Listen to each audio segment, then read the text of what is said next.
Today, I'm going to start a new series talking about the Gurt Worms of Somerset.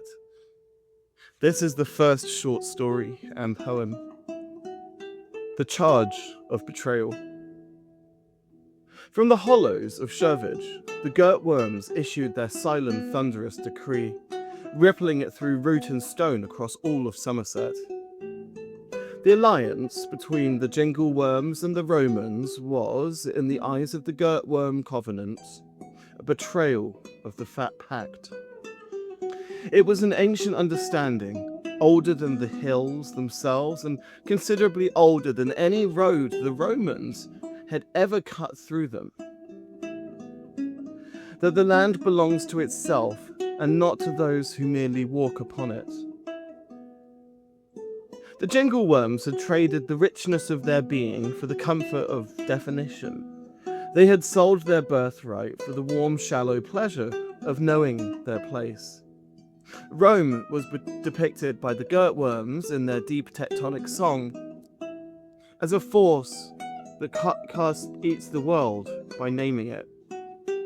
Every Latin word laid upon a living thing was a small death, taking the breaking, shifting mystery of existence and reducing it to a term in the ledger.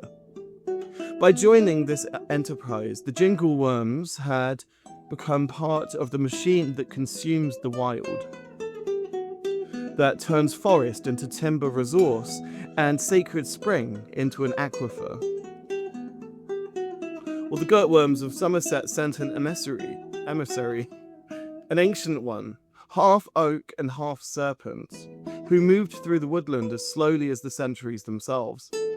The message was simple: renounce Rome, or be renounced by the land itself. With the Jingle Worms draped in their Roman titles, scales polished to mirror brightness, well, they refused. They had forgotten how to hear the language of the threshold. Even as the Gurt Worms prepared for what must come, they were keen for the days when all worms had moved as one, where the distinction between hill and shore was merely geographic and not philosophical. They mourned the future that could now never be. The decree. Renounce them now, the tectonics said, that through root and silt and ancient clay the land belongs not to the dead, nor those who only pass this way. To sell the spring, to name the wood, to tell the Romans where oars run, is not enlightenment or good, it is the thing already done. The Jingle Worm, in copper bright, had learnt so well the empire's tongue, it could not hear the ancient rite, the law it knew when it was young.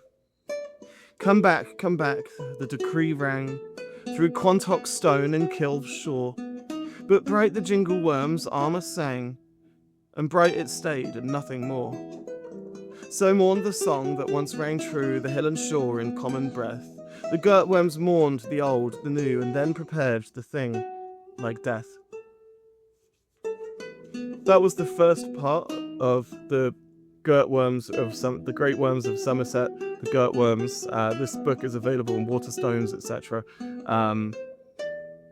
Basically, this talks about some of the ancient mythology in Somerset, some folklore, some fairy tales. Check it out. Click below.